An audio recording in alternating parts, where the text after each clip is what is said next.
Welcome, sleepy soul. I'm your storyteller tonight, here to help you drift into deep, peaceful sleep. Before we begin, don't forget to like the video and subscribe for more bedtime stories. Let me know in the comments where you're watching from and what time it is. And if there's a story you'd like to hear next, I'd love to know that too. I had never been the type of person to shop at dollar stores. Not because I thought I was too good for them or anything like that, but more because I just never lived close to one growing up. My parents were brand-loyal, coupon-type people who did all their shopping at places like Kroger or Target. That habit stuck with me as I got older. So, by the time I was in my mid-20s and living alone in a small apartment in a working-class part of Charleston, South Carolina, dollar stores just weren't part of my routine. But I was broke. I'd just switched jobs, left a corporate call center job that was eating me alive, and started working nights at a shipping warehouse. The pay was better, but the shift change threw my body into chaos. I hadn't slept more than 4 hours a night in weeks, and my brain was mush most days. Rent was due, and every dollar counted. That's how I ended up at a place called Dollar Zone one Tuesday night. It was late March. It was still chilly at night, and I remember how quiet everything felt when I pulled into the near-empty parking lot. The street lamps buzzed overhead. There was a gas station nearby, mostly empty, and one of those cheap motels behind it that always had curtains drawn and a steady stream of strangers coming and going. I needed trash bags, paper towels, and a new phone charger. My last one sparked and died the night before. I figured I'd try Dollar Zone and see how much I could save. Plus, part of me was just curious. The store was older, small, and fluorescent lit. A woman behind the counter didn't even look up as I walked in. There were no other customers that I could see, just me and her, at least at first. I grabbed a little red basket and started going up and down the aisles. The products weren't name brand. Some had strange foreign labels or knockoff logos that looked almost but not quite familiar. The kind of stuff that makes you squint and laugh a little, like Dawn dish soap or Swiffer's pads. Still, I could feel myself mentally adding up the savings, telling myself it was worth it.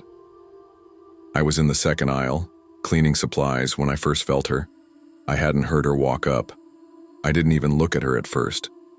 But there was this weird weight in the air, like when someone's watching you and you just know. It was the stillness that made me notice her. Like something in the energy of the space shifted. I kept looking at the shelf, pretending to compare sponges or whatever, but I could feel her just standing there. After a few seconds, I moved on. I turned into the next aisle, kitchen items maybe, and that's when I finally looked over my shoulder. She was there again.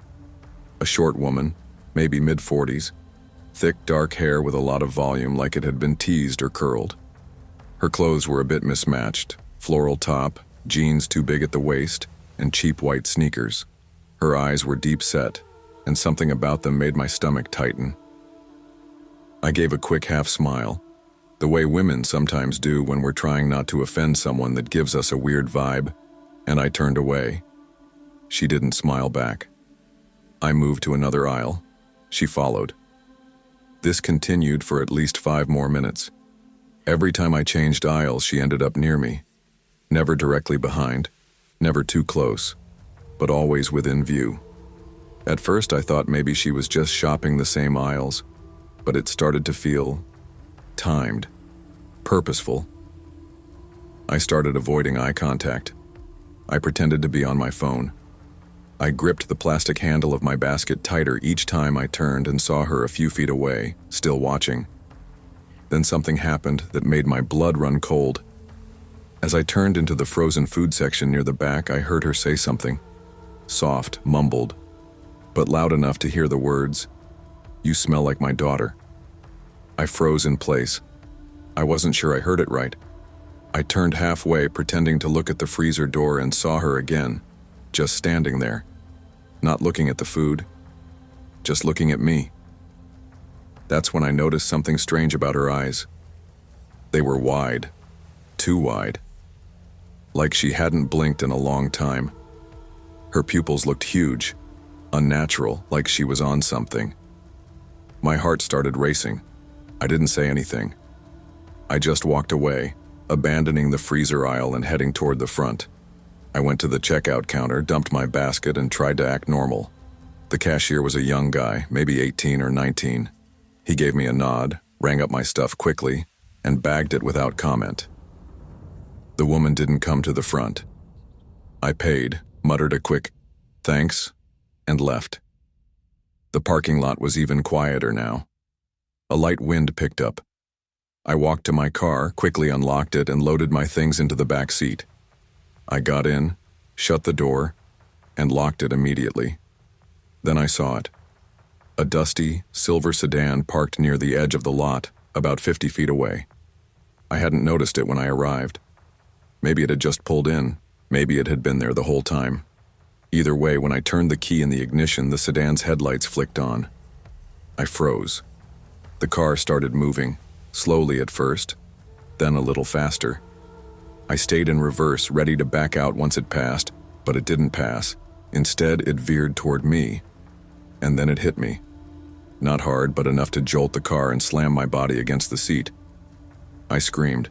The silver sedan backed up a few feet. That's when I saw her behind the wheel. It was her, the woman from the store, and she was laughing. A strange, dry laugh, mouth wide open, eyes huge, and then, without warning, she peeled out of the parking lot and disappeared down the street. My hands were shaking as I grabbed my phone and called 911. The police showed up 20 minutes later. I gave them everything I knew. The make and model of the car, the description of the woman, and the fact that she had been following me inside the store. They took my statement but didn't seem optimistic. Later, I got a call saying the car wasn't even hers. It was registered to a man who lived at that rundown motel behind the gas station. The woman had stolen it, apparently, though he hadn't reported it because, as the officer put it, they were close. The story that emerged afterward chilled me to my core. Her name was Rosalind Baines, a former school teacher turned sex worker. She'd spiraled into drug addiction after a bad divorce and had been staying at that motel for months. The man who owned the car was her boyfriend, or maybe her pimp, depending on who you asked. The officer told me, off the record, that Rosalind had a history of erratic behavior, including a prior incident where she followed a young girl through a CVS and tried to convince her that she was her missing daughter. The girl was a complete stranger. The cops found Rosalind 3 days later, wandering near the interstate barefoot and mumbling. She was detained under psychiatric hold, but they didn't charge her for the hit because the car's owner refused to press charges. He doesn't want to be involved, they said. I never saw her again. But for months after, I'd lie awake at night wondering what would have happened if I hadn't left the store when I did. If I'd confronted her, if I'd made eye contact. What did she want? Did she think I was her daughter, or someone else entirely? Was she planning to hurt me? Or was I just the unlucky focus of a delusional mind high on God knows what? I'll never know. But I've never stepped foot in a dollar zone or any dollar store again, and I never will. I never expected anything interesting to happen while working at a dollar store. That was kind of the appeal of it. Back in 2014, I was in a rough place financially. I had dropped out of community college halfway through my second semester because I couldn't afford both tuition and rent. I'd just moved into a cheap rundown apartment in a town called Redfield, in upstate New York. It was one of those places where the air always smelled like old wood and diesel fuel, and where everyone either knew each other or didn't care enough to ask. I landed a part-time job at the local Dollar Tree a couple blocks away. It wasn't glamorous, but it was a job. Minimum wage, long hours on my feet, customers who treated me like furniture. I didn't complain. I just needed to hold on until I could save enough for something better.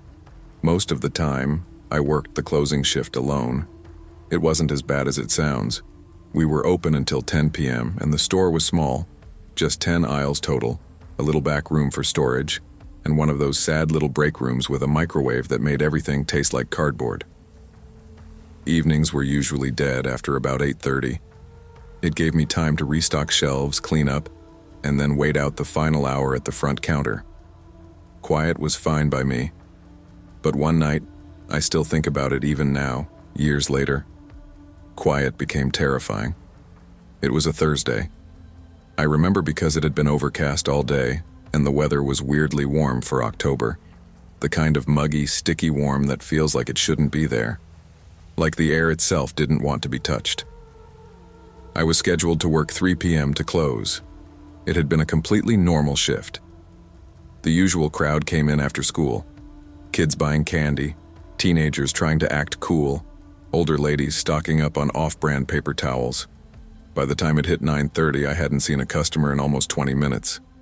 I was sitting behind the counter playing a game on my phone. I always kept the volume low, just in case someone walked in. That night, I was deep into one of those time-killer games, match 3 puzzles or something. I was zoning out hard, barely even blinking. Then I heard a noise. Clatter. It came from somewhere in the middle of the store, loud enough to snap me out of my game. I paused and sat up straighter, listening. It sounded like something had fallen. A single object, maybe a plastic bin or a stack of paper plates.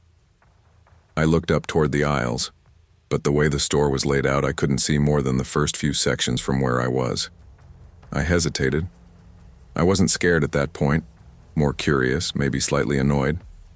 Things fell sometimes. Shelves were cheap, and the stockers didn't always line stuff up right. It happened.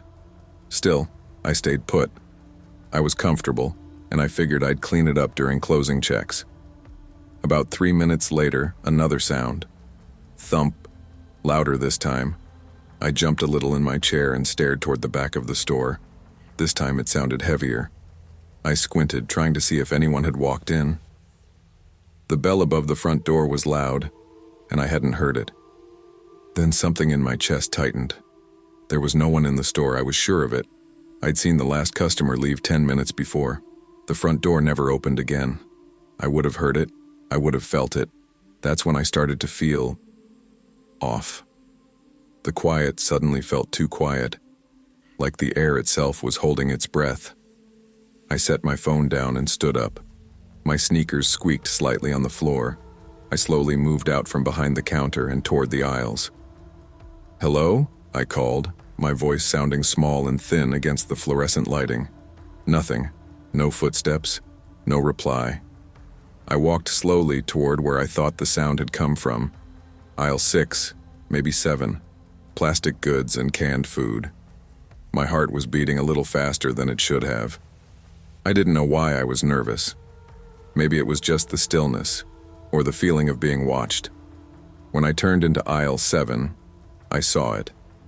2 items had fallen to the floor. Some kind of aluminum foil trays and a package of holiday napkins.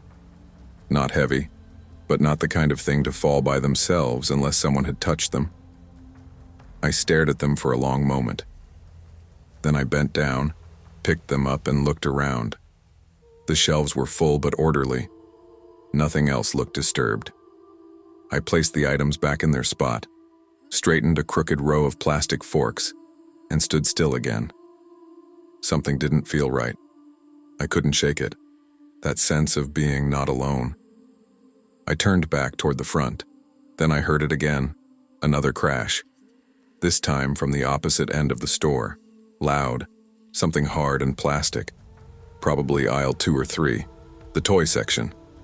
I froze in place. My mouth went dry and I felt goosebumps crawl up my arms. "Is someone in here?" I called again, a little louder now. I could hear my own breath. No answer. I knew I had to check. Even if it was just a kid messing around or someone who slipped past the entrance bell, I had to look. I was technically responsible. I made my way across the store, trying to move quietly.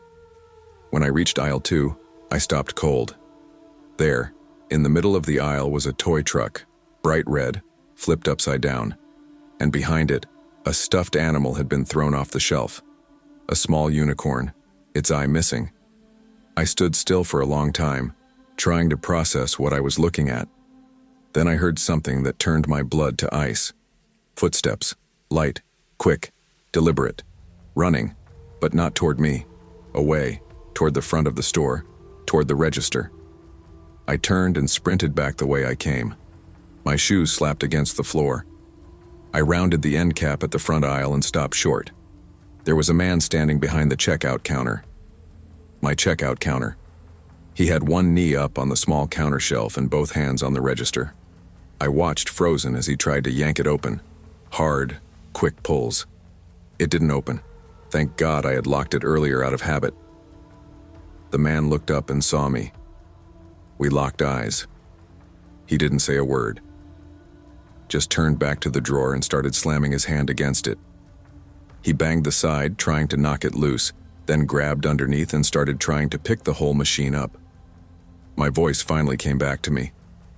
"Hey, stop, I'm calling the cops." The man didn't flinch. He jumped down, ran to the second register, and tried that one too. Locked. I always kept them all locked if they hadn't been used. "I'm calling," I yelled again, backing toward the office door where the landline was, but I fumbled in my pocket for my phone. My hands were shaking. The man gave up. He threw something small, maybe a pen, then bolted, straight through the front door. The bell rang as he yanked it open and vanished into the night. I ran to the door and immediately turned the lock. I didn't care that we still had 15 minutes before closing. We were done. I stood there, staring out the glass window, trying to steady my breathing. The parking lot was dark. A single flickering light illuminated part of the sidewalk, but I didn't see where he went. I called 911. The police arrived about 10 minutes later. I walked them through everything. They took a look around the store, asked for the security camera footage, which I wasn't authorized to give them, but said the manager would follow up the next morning, and wrote up a report. The man was never found. He never came back, as far as I know. I didn't sleep that night, or the next. The worst part wasn't that he tried to steal from us. The worst part was that I never knew he was there. He must have been hiding somewhere in the store before we even closed. Maybe crouched between two shelves. Maybe ducked into the stockroom when I wasn't looking. He was silent, patient, and he waited. That still haunts me. How close he was the entire time, how well he hid, and how I never even saw him until he wanted me to. I quit a few weeks later. I told them it was because I found something closer to home. But the truth was, I didn't feel safe anymore. Not in that building, not alone at night. Sometimes when I walk past a Dollar Tree now, even in broad daylight, I feel that same chill creep over me. And I remember the quiet, the unnatural, waiting kind of quiet, the kind that hides something that's not quite gone.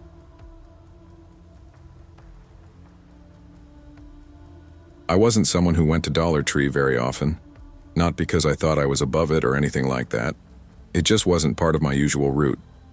But that changed after I moved into a small rental duplex in a new part of town, tucked behind a highway ramp and sandwiched between an old laundromat and a chain of fast food places.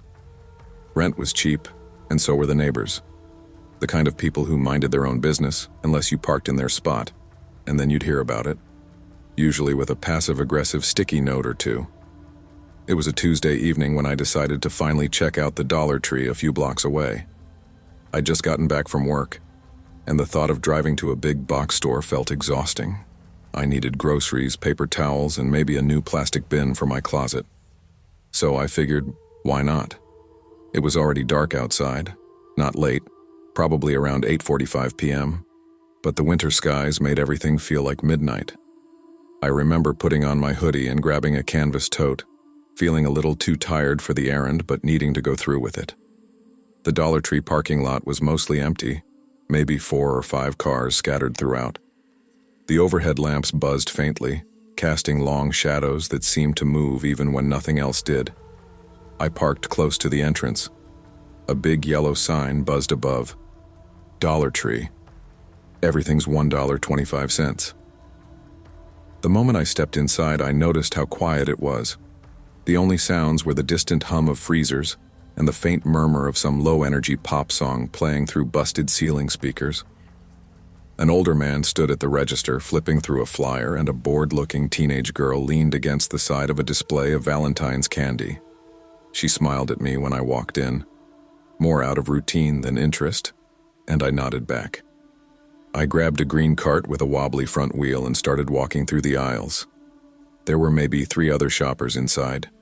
One woman with a crying toddler near the school supplies, a guy who looked like a mechanic covered in grease grabbing off-brand soda, and a third woman I noticed almost immediately, mainly because she gave me a strange vibe from the start. She was tall, probably in her late 30s, wearing a faded jean jacket and a red beanie. Her expression was unreadable, like she was constantly thinking about something just out of reach. She hovered in the toy aisle for a long time, pretending to scan shelves but clearly looking at something else, or someone else. I made a mental note of her, then moved on. I was in the back corner of the store, near the freezer section, when I noticed her again. She wasn't shopping, she was watching. Not just casually looking at people, watching, like she was keeping tabs on everyone's movements. I'd seen enough weird stuff working late shifts in random jobs to know what that kind of behavior usually meant. Either she was casing the place to steal something, or she was looking for someone specific. Still, I wasn't about to jump to conclusions. I grabbed a frozen pizza and a bag of mixed vegetables and wheeled my cart around the next aisle. That's when I heard a weird thump. I paused. It had come from behind me, back near the coolers. It wasn't loud, but it wasn't the normal noise you'd expect inside a store either. I turned back. That's when I saw her. She was climbing. No exaggeration. She had both hands on top of one of the tall freezers and was hoisting herself up like it was the edge of a swimming pool. Her foot slipped on one of the lower racks and sent a few cans rolling across the linoleum floor. She didn't seem to care. I blinked, confused. "What the hell is she doing?" I whispered out loud. She made it all the way up and disappeared into the gap between the top of the freezer and the ceiling. That's when I realized she wasn't just climbing, she was hiding. "Excuse me," I called out, unsure why. Maybe I thought she'd been disoriented or unstable. She didn't answer. Instead, her head popped out over the freezer edge, and her eyes locked onto mine, wide, wild, unblinking. "What are you doing up there?" I asked. She tilted her head. "Just needed a second," she muttered. Her voice was low but gravelly, like she hadn't spoken in hours. Other people were starting to notice. The mom with the kid pulled her child closer. The guy in the soda aisle stopped what he was doing and leaned out to look. Then it happened. The woman, without any warning, stood upright on the freezer, walked 3 or 4 paces, and jumped. She landed in my cart. Correction, onto my cart. The whole thing collapsed under her. The sound it made was like metal snapping in slow motion. My groceries spilled everywhere. Cans rolled, boxes tore open, frozen peas skittered across the tile. I stumbled back in shock, hands out. "Are you serious right now?" She didn't even flinch. She stood up, brushed her pants off, and looked right at me. "Wrong cart," she said, almost amused. "What is wrong with you?" I snapped. She didn't answer, just turned, and jogged away like nothing happened. The store erupted into whispers and murmurs. A few people laughed nervously, others just stood in stunned silence. One of the workers, a stocky guy in a green apron, ran after her shouting, "Ma'am, you cannot be doing that." She didn't stop. She ran to the front of the store, shoved the door open, and disappeared into the dark. I knelt down and started collecting my stuff. The cashier from the front came over to help, visibly shaken. "She's been in here before," he muttered. "Always weird," always muttering to herself. "Does she do that every time?" I asked, trying to laugh but not really feeling it. "Not that," he said, nodding toward my broken cart. "That's new."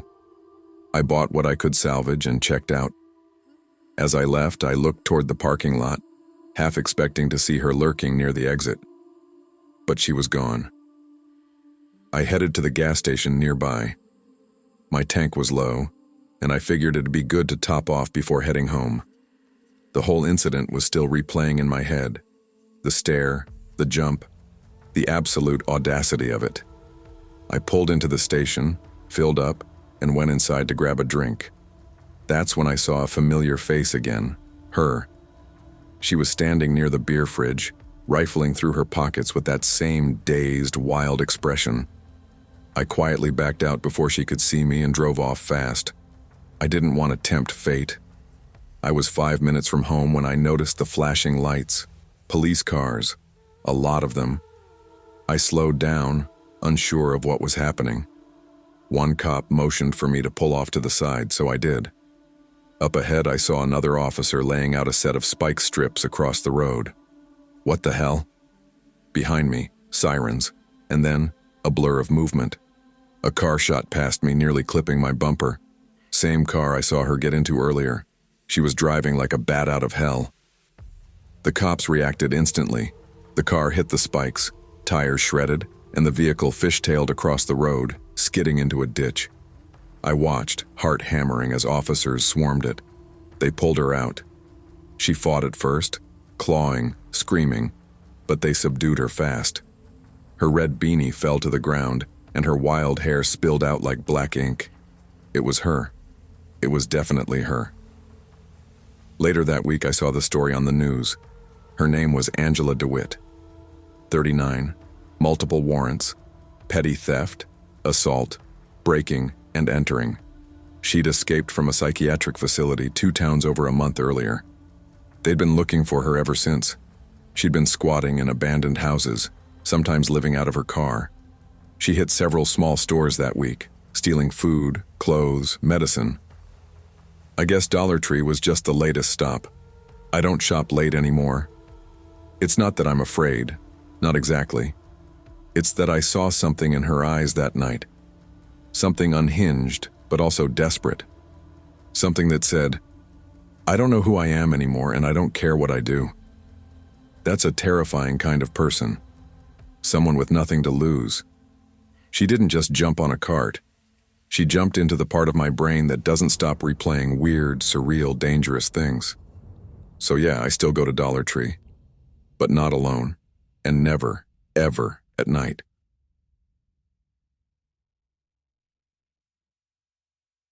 I never thought working a minimum wage retail job could be dangerous. Inconvenient?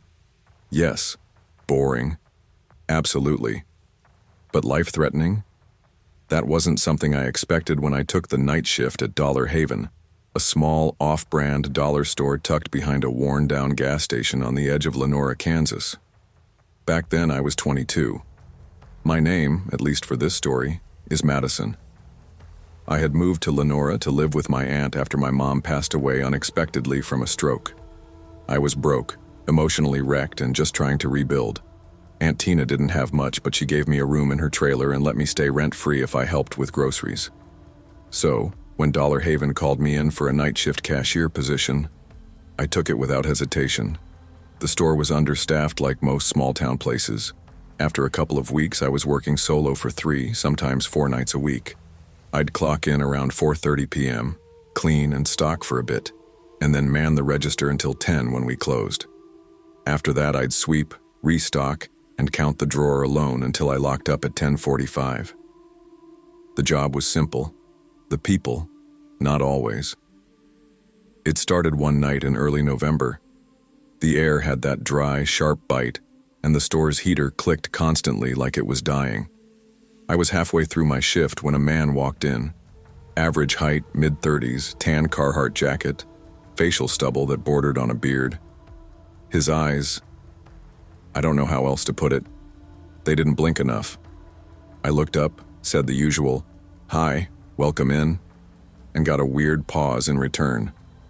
He didn't say anything. Just looked around almost too slowly like he was memorizing everything. Then he disappeared into aisle 5. I brushed it off. Weirdos were part of the job. But I noticed that he wasn't grabbing anything, just walking up and down the aisles, barely touching products. 15 minutes later, he finally came to the counter with 2 energy drinks and a phone charger. He didn't put them down right away. "You work here every night?" he asked, like it was casual. "Most nights," I said, scanning the drinks. "You live around here?" I paused. Sort of. You need a bag?" He leaned in a little. You got a boyfriend? Right there, my stomach turned. I smiled, tight-lipped. I'm just trying to finish my shift. He didn't take the hint. You should let me take you out. After you're off. I'll wait. I shook my head. No thanks. You sure? I got a real nice truck. That weird grin again. I handed him his change and receipt, praying he'd leave. He didn't. He lingered for another 30 seconds, watching me. Finally, when another customer walked in behind him, he turned and left. No goodbye. Just gone. I thought that was it. Just a creep hitting on the cashier. It happens more than you'd think. About an hour before closing, the door chimed again. I looked up, and my heart sank. It was him. Same jacket, same dead-eyed stare. This time, he didn't even pretend to shop. He walked straight up to the counter. You off work yet? He asked like we were old friends. No, I said, forcing a firm tone. He glanced around. I'll wait. Can't be long now. There were 2 teenage girls in the snack aisle. I felt braver with witnesses. Listen, I'm not interested. Please stop hanging around. You need to leave now. His expression didn't change. You'll change your mind. I always get what I want. Then, just like that, he walked out. Calmly. No argument. But as he pushed the door open, he added, I'll find out more about you. My blood turned cold. 3 nights later, he came back again. It was a Wednesday, slow and dead. He walked in with confidence, strolled right up to the counter and said, Hello, Madison Reed. He said it with a grin, like he was enjoying a private joke. I didn't wear a name tag. I never had. Management didn't care. I'd even checked to make sure my last name wasn't on anything visible around the register. How do you know my name? I asked. I have friends. They know things. Small town. He winked and turned to leave. That was it. No purchase. No attempt to flirt. Just that name drop. It rattled me. After he left, I went into the back room and locked the door, heart pounding. I called the store manager, April, but she brushed it off. He's probably just bluffing, she said. Just keep an eye out. I'll file a note about it, but unless he does something, we can't do much. I started walking to my car with a box cutter in my jacket pocket. That Friday, after a normal shift, I drove home. Aunt Tina was working nights at the diner, so the trailer was dark and quiet when I got in. I made some noodles, watched a bit of TV, and around midnight, just as I was starting to doze off, someone knocked. Not a light knock. A hard, slow thump. I froze.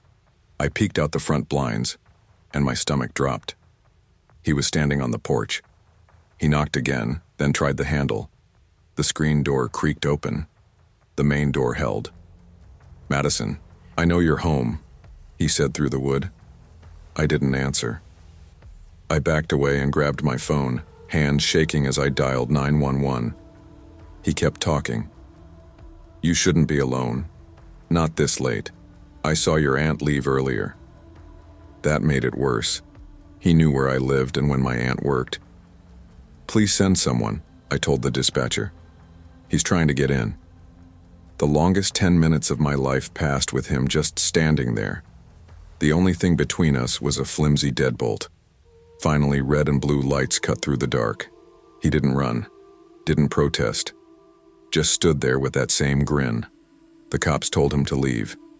Said he wasn't doing anything technically illegal. They gave him a trespass warning.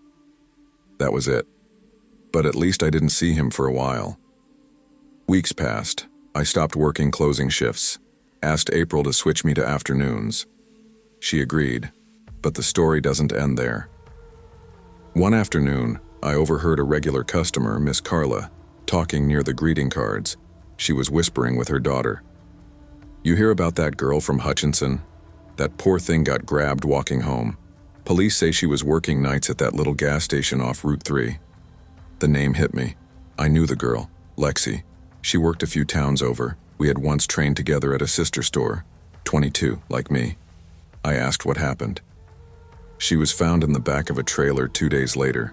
They said the guy kept her tied up, thought she was a prostitute or something. God help her. That's when it clicked. A week before Lexi went missing, she told me about a guy who kept showing up at her job asking weird questions. Told her she looked like someone he used to pay. She thought he was mistaking her for someone else. I suddenly wondered, had he mistaken me too? I started digging.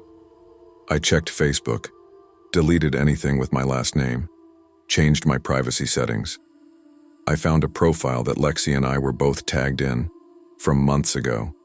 A photo of us, arms slung around each other at a work party. My name, her name, both there. I realized if someone had seen that, figured out we were connected, and had a thing for girls who looked like Lexi, it wasn't random. I went to the sheriff. I told them everything. The visits, the name drop, the knock on my door. They took me more seriously this time, especially after hearing about Lexi. Turns out a man named Curtis Leland had been a suspect in several harassment cases. Nothing stuck, but the pattern was there. They searched for him. Eventually, they found him living in a camper on a piece of land 10 miles out of town. Inside, a wall with photos of women.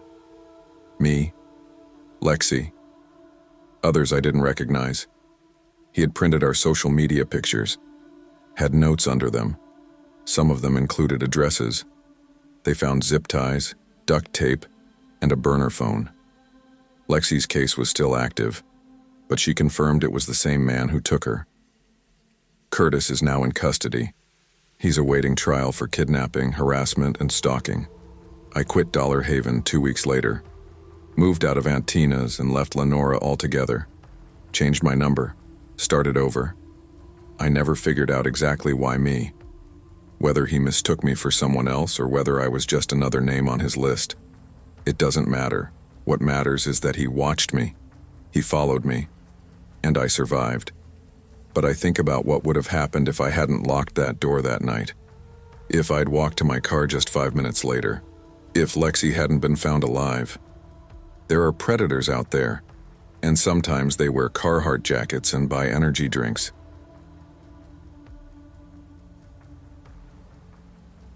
I hadn't always lived alone, but after moving out of my sister's place last winter, I'd finally gotten my own one-bedroom apartment in a quiet town called Marrow Creek. It wasn't a big place, just a few stoplights, a handful of fast food joints, and one of everything else. One gas station, one laundromat, and one Dollar Tree tucked between a hardware store and a shuttered video rental place. It wasn't anything special, but the rent was cheap, and I liked the independence. I was only a 10-minute walk from the Dollar Tree, and I'd usually go there if I needed small stuff, dish soap, snacks, paper towels. I'd gone there enough that I knew the aisles like the back of my hand. This story happened not long ago. I don't like talking about it often because, well, it made me start second-guessing the safety I thought I had. It made me realize that no matter how quiet or safe a town might seem, all it takes is one person to change everything. It started on a regular afternoon. It was about 3:30 p.m. Bright, breezy, and not too hot. I'd just finished up laundry and realized I was low on trash bags and dish soap. Rather than drive, I decided to walk. I had my earbuds in but didn't turn the volume up too high. I always liked to be aware of my surroundings, especially walking alone. I headed down my street, cut across an empty parking lot behind the post office, and soon reached Dollar Tree.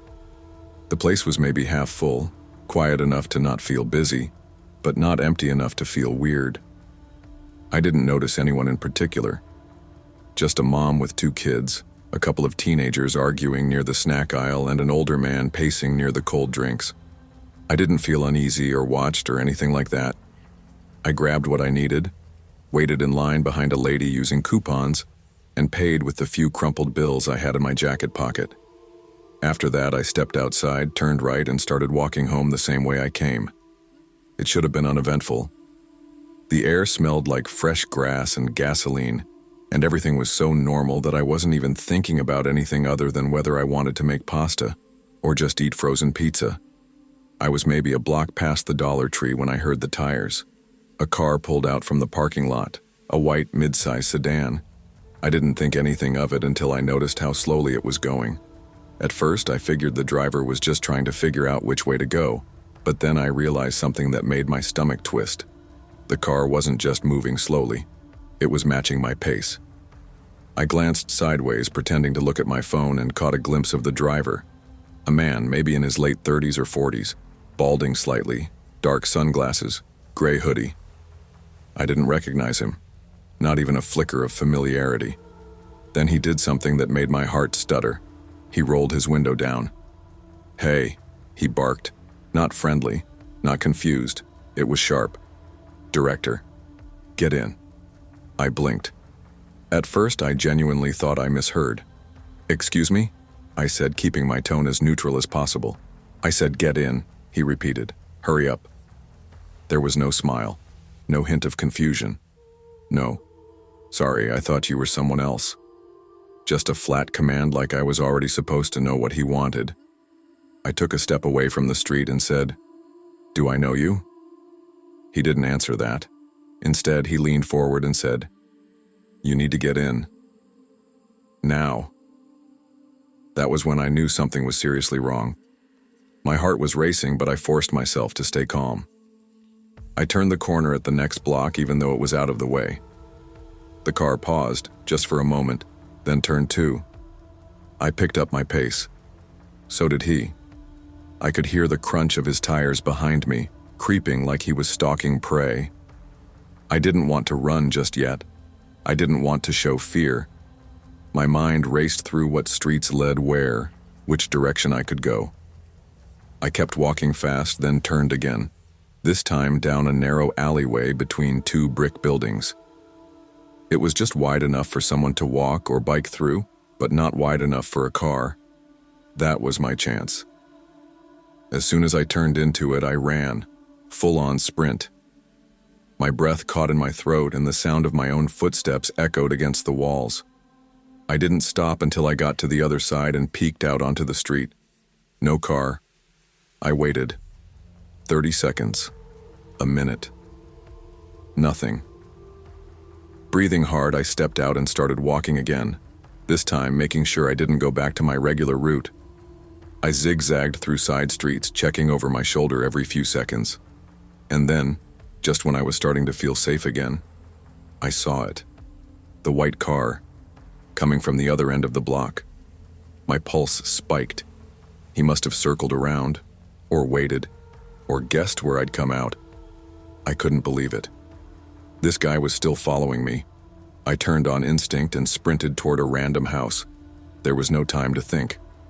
I ran across the grass, hopped the short wooden fence, and crouched behind a bush in the side yard. I waited. Through the leaves, I saw the car drive slowly past the house, brake for a moment, then roll on. I stayed hidden until I couldn't see it anymore. Then I bolted again, cutting through another yard, then across a back alley, over another fence, and finally back to a street I recognized. My building wasn't far now. When I got home, I fumbled with my keys, hands shaking, and let myself into the front entrance. Thankfully, the door locks automatically, and no one can get in unless they have a key or someone buzzes them up. I ran up the stairs to the third floor, into my apartment, and locked every single bolt behind me. That's when I heard it again. A car engine. I walked over to the window and looked down. The same white sedan was idling on the other side of the street. I watched as the driver got out, looked up at the building, then walked toward the front entrance. I froze. He pulled on the handle. It didn't open. He pulled again. Then, like nothing had happened, he turned, walked back to his car, and drove away. He didn't run, didn't act like he was panicking. He just strolled. I don't know what he wanted. I don't know if he was watching me in the store or if it was random. I don't even know if he followed me all the way home because he recognized me or just guessed right. But I haven't walked to the Dollar Tree since. I've changed up my routines, started taking Ubers, even considered moving. Every little sound outside my apartment makes my heart race. I never reported it. What would I even say? A man tried to get me into his car. There's no license plate, no name, no security footage I know of. All I know is that something very real happened, and I'm lucky I trusted my instincts, because something tells me, if I had gotten in that car, I wouldn't be here to tell you this. I was never the type of guy to talk much at work. You could chalk that up to my job, or maybe just who I am. I've been in retail management for most of my adult life. I ran my own little logistics company back in my 20s, but after it folded during the recession, I spent years bouncing around from store to store. Big chains, small shops, you name it. Eventually, I ended up at a Family Dollar in a mid-sized town just a few hours from where I grew up. It wasn't glamorous, but it paid the rent, and for once, I didn't have the pressure of running the whole damn show. That was kind of a relief. I lived just a few blocks from the store in a modest apartment complex, nothing fancy. 2-story brick building, creaky stairs, the occasional loud neighbor but cheap rent and close to work. I was in my early 40s, divorced, and mostly kept to myself. I didn't drink, didn't party. I liked things quiet. The store was understaffed like most retail places. Usually 2 or 3 of us worked each shift. One of the guys on the schedule with me fairly often was named Chris. Chris was odd, a big guy, strong-looking, maybe mid-30s.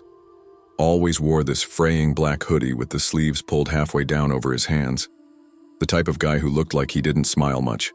We weren't friends, not by any stretch. He barely spoke, and when he did, it was short and stiff. Sometimes I'd try to strike up a little conversation, just something simple like, "Slow night, huh?" And he'd either grunt or give some deadpan reply and go back to what he was doing. At first I figured he was just shy or socially awkward. Happens. I let it go. We got through our shifts in mostly silence. He was a decent enough worker, showed up on time, didn't complain. That was good enough for me. Until one night changed everything. That day started off normal. I worked an evening shift with a younger girl named Tammy. She was bubbly and talkative and covered most of the register work, while I handled stocking and prepping the next day's freight. Chris wasn't on the schedule. I remember that clearly because Tammy even mentioned it, said it was nice to have normal energy around for once. I half laughed and agreed. It was a quiet shift, a few customers here and there, mostly regulars. We closed at 9 p.m. I did a quick lockup and walked back to my apartment. It was only about a 10-minute walk, through a residential area, past a few closed shops, then a shortcut down an alley behind an old laundromat. I liked walking at night. The air was cool, and the quiet gave me time to think. By the time I got home, it was about 9:30.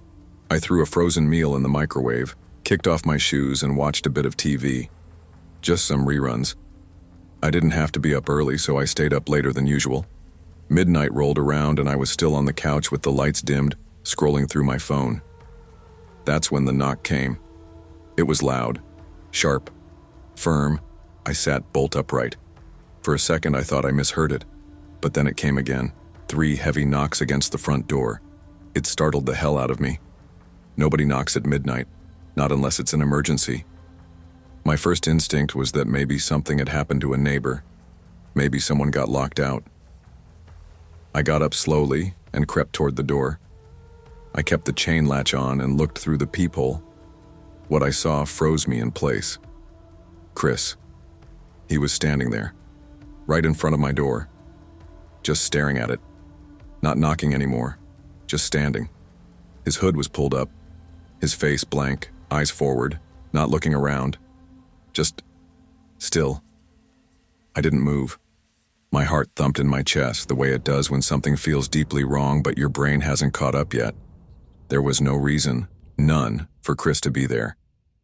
He didn't live in my building. I had never told him where I lived. Hell, I'd barely spoken to him outside of work. I didn't answer the door. I just stood there, watching through the peephole. He didn't leave. Not for a long time. Just stood silently. The hallway light flickered once while he was there. I swear it felt like I was trapped in a dream. One of those where someone is outside and you can't tell if they can see you or not, but they won't go away. He finally left. No knock, no words. just turned and walked off down the hallway, disappearing from view. I didn't sleep much that night. The next morning, I showed up to work with barely 5 hours of sleep in me. I'd convinced myself maybe it was a misunderstanding. Maybe he had some strange, benign reason to be there. Drunk cousin in the building got turned around. Weird coincidence. But when I walked in the break room and saw Chris standing there, my stomach twisted. He looked the same as always. Hoodie. Blank face. Not even a, hey. Eventually, when the store was slow, I walked up near him and kept my voice casual. Hey, were you at my apartment last night? He turned to look at me. Dead stare. What? I repeated myself, explaining slowly. I saw you. You were outside my door. Around midnight, he shook his head. Wasn't me. Chris, I saw you. You were standing right there. You didn't say anything. Just stood there for like 5 minutes. I was home, didn't leave. He said it so flatly, like he was reading from a script. Then he added, maybe it was someone who looked like me. Or maybe you were dreaming. That last part got under my skin. He said it too smoothly, too rehearsed. I didn't push it. Something told me not to. After that day, I never worked with Chris again. A few shifts passed. His name disappeared from the schedule. One of the assistant managers said he quit, but didn't say why. Nobody seemed to know anything more than that. Just gone. I wanted to tell someone what happened. I really did. But it felt stupid. I mean, what could I even say? Hey, I think this guy might have come to my apartment uninvited and then lied about it. There was no proof. Nothing happened. He didn't break in. He didn't hurt me. But it didn't sit right. Weeks went by. Life went back to normal, sort of. But I started locking my door with more care. Started keeping a flashlight and a kitchen knife in the drawer next to my bed. Started noticing small sounds at night more than I used to. And then, just when I thought I was being paranoid, it happened again. One night around 2 a.m., I woke up to a noise. Not a knock this time. Just footsteps. Soft, slow, deliberate ones. In the hallway right outside my door. Then, nothing. I got up quietly, heart thudding. I looked through the peephole. No one there. But the next morning I noticed something I hadn't before. A smudge on the peephole glass, like someone had pressed their forehead against it. I installed a security camera the next day. Just a cheap one. It connected to my phone. I felt a little safer for a while. Nothing showed up on it for days. Until one night I got a notification while I was at work. Motion detected. When I checked the footage, my blood ran cold. The feed showed the hallway outside my apartment. Empty. Then, a few seconds later, the camera glitched. Static. For less than a second. Then back. And for just that split second, a single frame froze on my screen. Chris. Standing in front of my door. I quit Family Dollar the following week. I didn't tell anyone why. I just said I was relocating for personal reasons. Packed up, moved to a different town, different state. Started over. It's been a year since then. Sometimes I wonder if I overreacted. Sometimes I wonder if I didn't react fast enough, because every once in a while, I still think I hear knocking.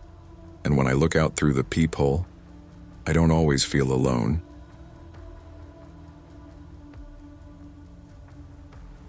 I never thought much about working at a place like Dollar Tree. I took the job because I needed something flexible and close to home. This was a few years back when I was living in a small apartment on Elmwood Street, just off Westview Avenue. The store was barely 5 minutes from my apartment. I could walk there, but most days I drove because I usually worked closing shifts and didn't want to walk home in the dark. The Dollar Tree I worked at was nothing special, just one of those small stores tucked into a strip mall, squeezed between a nail salon and a tax place that was only open during the season. The lights inside always had that faint buzz, and the break room smelled like popcorn and bleach. We were always short-staffed, and most nights it was just one person on the register and another in the back, if that. My name's Tessa, by the way. I was 24 at the time, just trying to stay afloat, living alone and dealing with the usual stack of bills and too little sleep.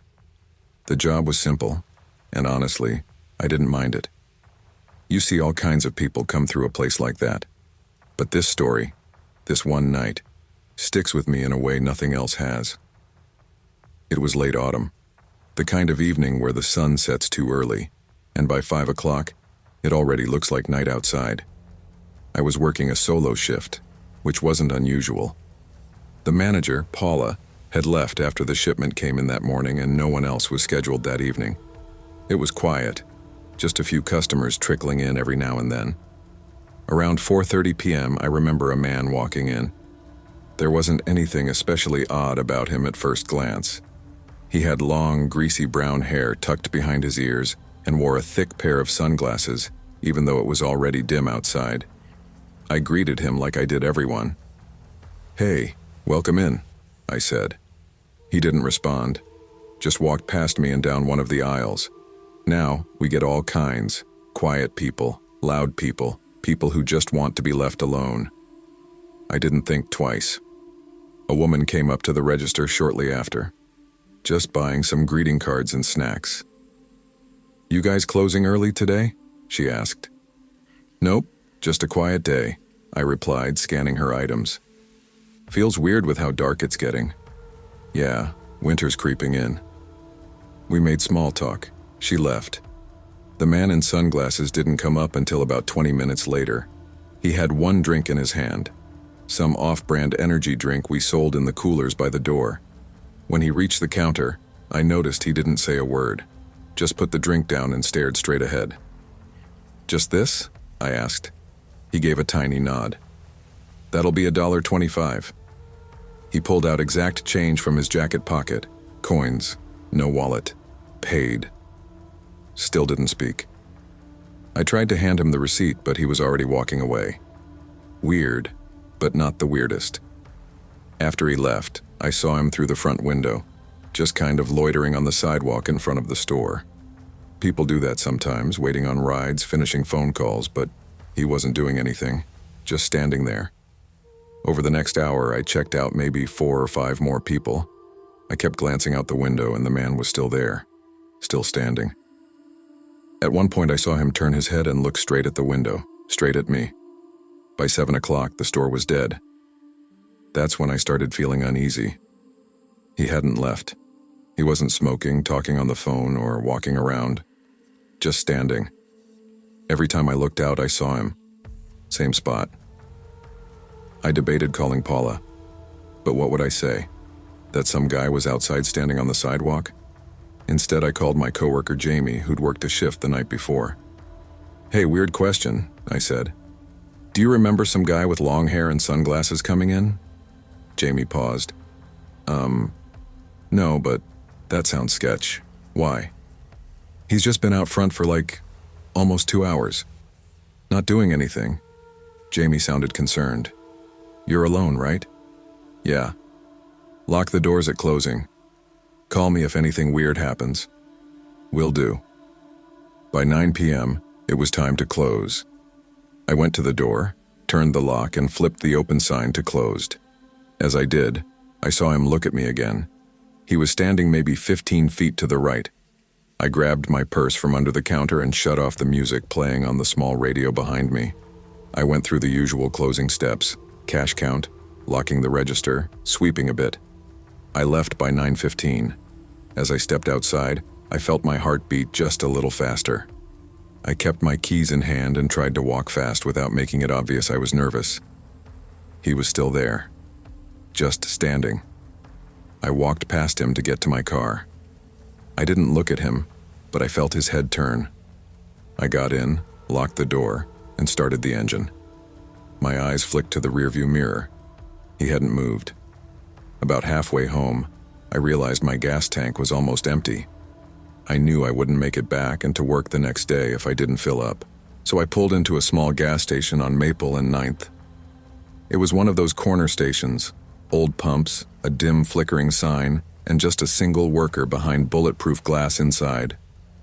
I got out and started filling up. I tried to shake the feeling off.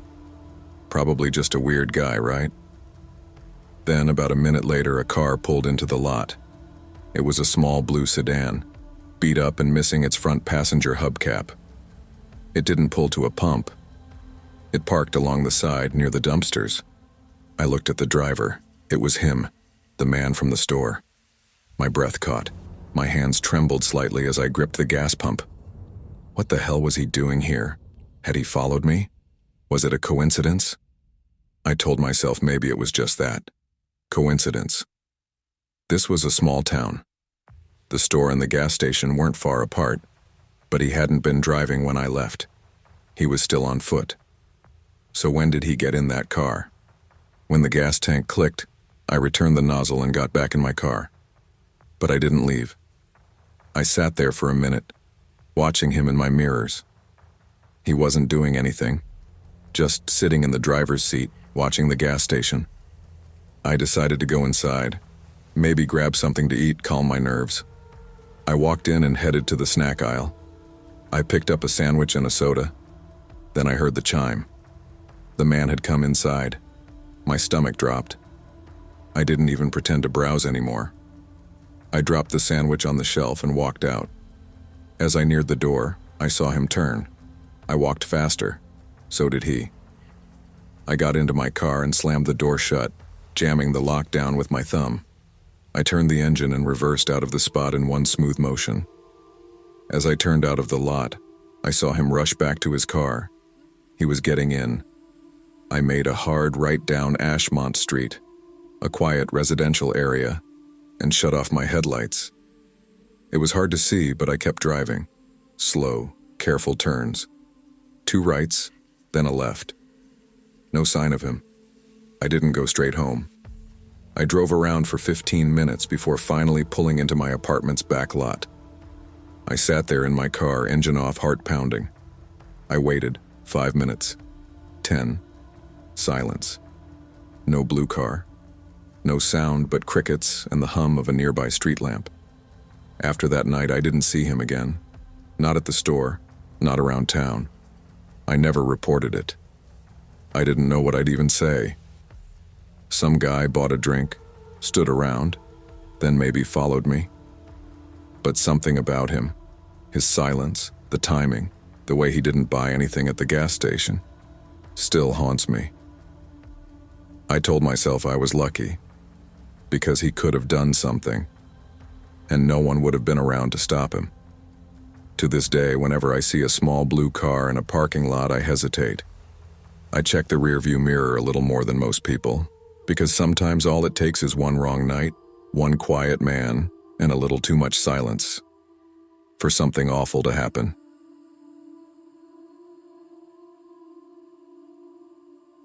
I never liked shopping late, but sometimes my schedule didn't leave me with much choice. Last year, during the fall, I had just wrapped a photo shoot a few hours earlier. Nothing glamorous, just some catalog work for a regional clothing brand. I do freelance modeling here and there, mostly lifestyle stuff. It's not a huge career yet, but it helps pay my bills while I take online college courses.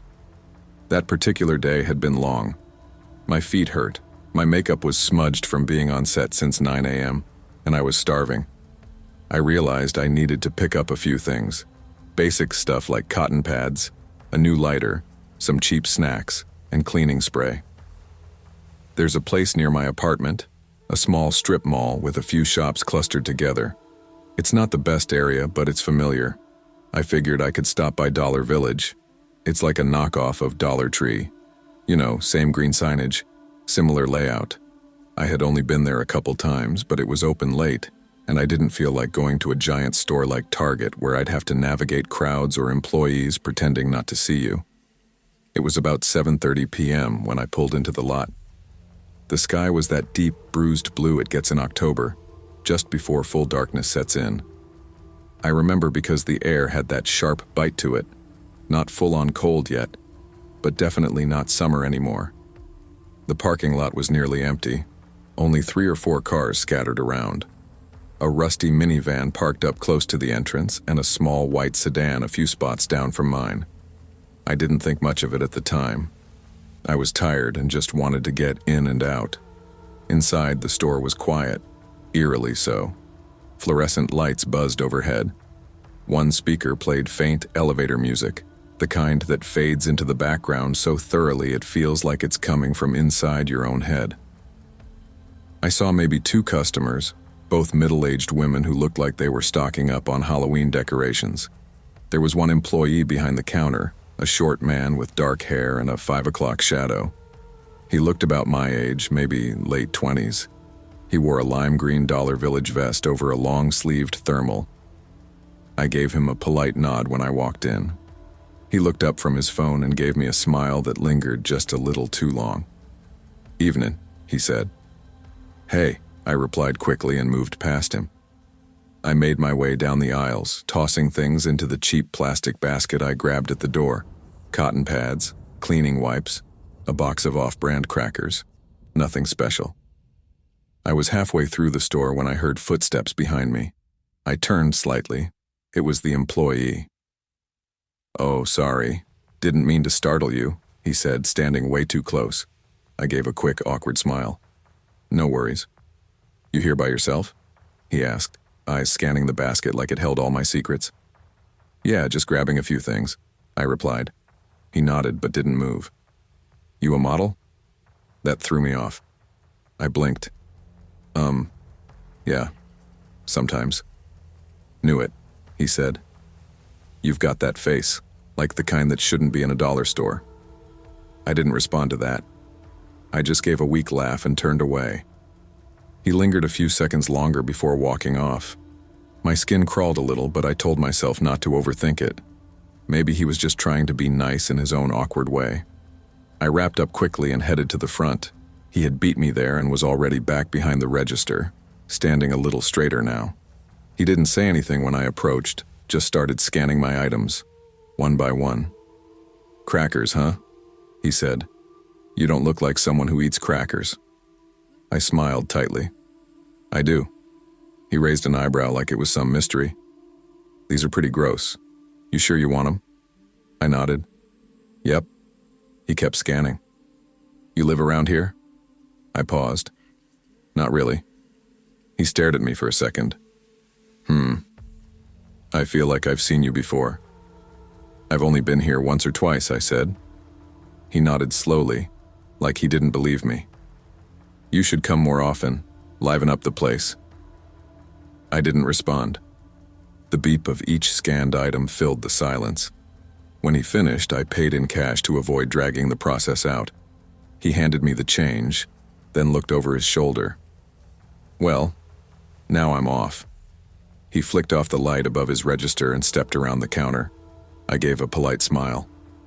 "Oh, cool. Have a good night." Then I turned toward the door, but I heard his footsteps behind me, too close again. "Where you headed after this?" he asked as we exited the sliding doors together. I tried to sound casual. "Just home." He nodded and kept pace with me. "I was thinking of grabbing food. You hungry?" I froze slightly but kept walking. "No, I already ate." He smiled. "What did I just say?" I furrowed my brow. "What?" "I said I'm going to grab food. You coming with me or not?" His tone changed, more aggressive, like he had skipped a few steps in the conversation. "I don't even know you," I said, trying to stay calm. He laughed like that was the dumbest thing anyone had ever said. "You don't gotta know me, it's just food." I reached my car, I unlocked it, and as I opened the door, he suddenly reached past me and yanked it wider. "Come on," he said, "let's go." His hand brushed my arm. I jerked back. "Number, back off," I snapped. But he stepped forward. I could feel him trying to wedge himself between me and the door. That's when instinct kicked in. I didn't try to argue. I turned and ran. My boots pounded the pavement as I bolted away from my car. I didn't even think about screaming. I just focused on moving. I heard him yell something behind me and then the sound of footsteps. He was chasing me. The strip mall was dark between stores, but I saw the glowing red sign of a Max Mart at the far end. It was a discount department store that stayed open until 9. I aimed for it like it was a lighthouse. I didn't dare look back, but I knew he was behind me. I could feel it. My bag slapped against my side. My keys dug into my palm. I reached Maxmart's automatic doors just as they opened for another shopper coming out. I barreled past them, breathless, heart hammering. The other shopper, a man in his 40s, looked startled, but I barely registered his face. Inside, I found an employee by the service desk. "Call the police," I gasped. "Please. A man is following me. He tried to get into my car." The employee didn't hesitate. He picked up the phone immediately and asked me to stay put. I huddled near the carts by the door, peeking through the glass. But the man was gone. No one outside. The parking lot looked exactly the same, except more sinister now. The cops came fast, within 5 minutes. I walked them back to my car, which thankfully hadn't been touched. I told them everything. What he looked like. What he said. How he followed me and tried to force his way into my vehicle. They asked if I'd go back with them into Dollar Village. I agreed. The remaining employee inside, a woman I hadn't even seen earlier, instantly knew who I was talking about. "That's Devin," she said. "He just left." They took down everything and began a search. Apparently he lived a few blocks away. They found him later that night. I don't know what they charged him with, I just know they found him. I filed a report. I got a lock bar for my steering wheel the next day. I stopped going to that strip mall entirely. And the worst part? I kept replaying the moment he touched the door. That split second where he smiled like he had all the time in the world. Like he thought I was actually going with him. Like I didn't matter at all. He never yelled, never raised his voice. He didn't need to. He thought he was in control. But I ran. And I still have dreams where I don't.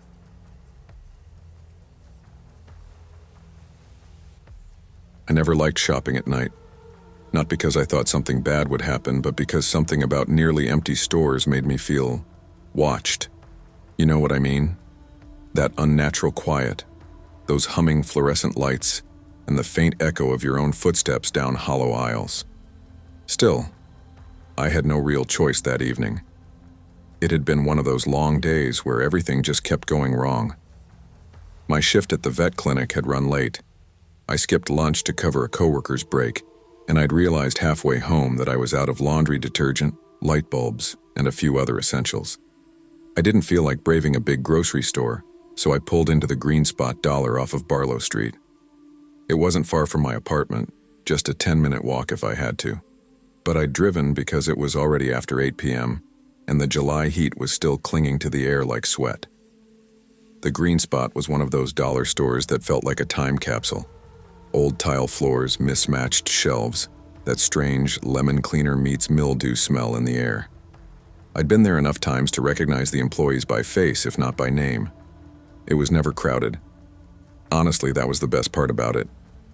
That night, there were a few people inside. 2 teens whispering and giggling near the snacks. A middle-aged woman with a cart half full of canned goods, and an older man quietly browsing near the seasonal aisle. I grabbed one of the faded plastic baskets from the stack by the door and started down the aisle with toiletries, checking my mental list. That's when I saw him. He wasn't there when I came in, I would have noticed. He practically zoomed past me, actually bumping my basket with his as he went by. I flinched at the sudden motion. He muttered something that sounded like sorry, but didn't stop. Just kept moving like he was in a race. He had a buzzed haircut, maybe early 30s, maybe younger but rough looking. His jeans sagged and his t-shirt had holes under the sleeves. What really stood out, though, was that he was wearing mismatched flip-flops with no shoes, just dirty gray socks and those flimsy foam sandals you get at gas stations. I watched him zip around the corner into the next aisle. I figured maybe he was grabbing things in a hurry, trying to make it to some checkout deadline or close before a ride came. I let it go. I didn't think much of it until I saw him again a minute later, still moving fast, still stuffing random things into his basket like he was on a game show. But then something shifted. He turned into the aisle I was in and made direct eye contact. "Hey," he said, kind of loud. "Can you pay for this stuff for me?" He held up his basket like a trophy. It was full of random items, chips, batteries, a spray bottle, deodorant, a pair of socks still in plastic, a toothbrush, and a half dozen other things that didn't make sense together. I blinked. No. Sorry. His face didn't change. No anger, no sadness, just stillness. Then he turned and walked away, not saying anything else. I watched him go down the next aisle and heard him ask the same question to someone else. I couldn't hear the response, but he walked away again a few seconds later. I should have left then. I should have just dropped my basket and gone home. But I didn't. About 5 minutes passed. I'd gotten some batteries, a lint roller, and was eyeing a 4-pack of paper towels when I heard that sound again. Flip-flop, flip-flop, flip-flop. He came around the corner fast, too fast, and stopped right in front of me again. The space I was in, near the back wall by cleaning supplies, was more open. He stood uncomfortably close. "You sure you can't just pay for it? Just a couple things, man. Just help me out." His voice had lost whatever politeness it had earlier. It was clipped now, annoyed. "I already told you no," I said, firmer this time. He didn't move.